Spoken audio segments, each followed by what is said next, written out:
Hi, you're welcome once again to another time out of answering critical questions. And today, as a follow-up to what we discussed last week, which was about friendship, I want to answer a very pertinent question today. And that question is, must your partner be your best friend? Right? This question is so important because a lot of the times people might feel that you need to be your partner's best friend for the relationship to be successful. And in fact, I've heard people who even said it, that you need to be your partner's best friend. Right? That sounds good and it sounds great.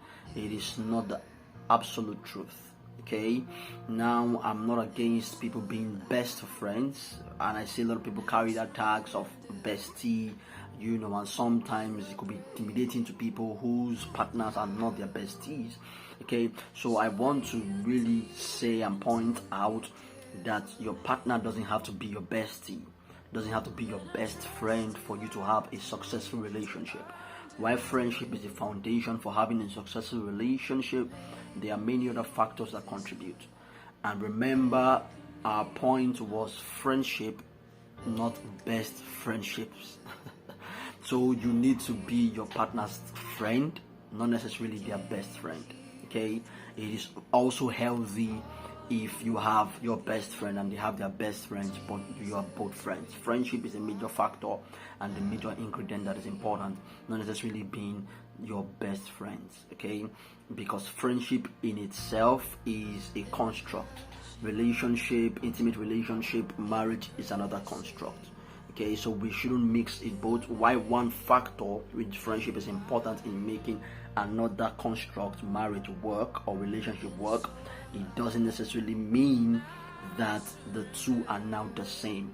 Okay, so you can be friends and not best friends and still have a wonderful relationship, and you can be best friends and still have a failed relationship if you don't pay attention to other critical factors that make relationships work. So I needed to answer that question and clarify it so that you understand the place of friendship. It's the same thing with parenting. A lot of the times people say, oh, you need to be your child's best friend. Why that sounds good, it's really not the absolute truth, because what you just need to do is to become or to be your child's friend and not necessarily their best friend. Okay, the friendship we are talking about in that case is a characteristics, a kind of disposition that you have towards them. But if you are their best friends, then who plays the role of parenting in their lives? Because parenting goes beyond just being friends with your child. So it's the same thing that applies with relationships. So it's okay for your partner to have best friends or to have somebody who's the best friend that is not you. Okay, and it's okay if you are best friends. That's also okay. Right, but it's also okay if your partner is not your best friend. It won't have as much impact in the relationship,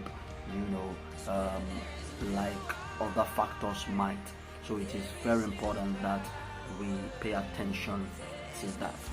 But in fact, I also encourage partners and individuals to have friends outside of their partners. A lot of the times people just overwhelm their partners and become really clingy and possessive because they don't really have friends. So you need to also have other healthy relationships, right, that are apart from your partner. So you need to have friends, mutual friends, and then exclusive friends if possible, right? You need to have friends that also portray your value, so that you don't just depend, right, on your partner for all the emotional and moral support that you need. Okay, I hope I've been able to answer that question in this video. Watch out for the next video as we answer even a more important and critical question.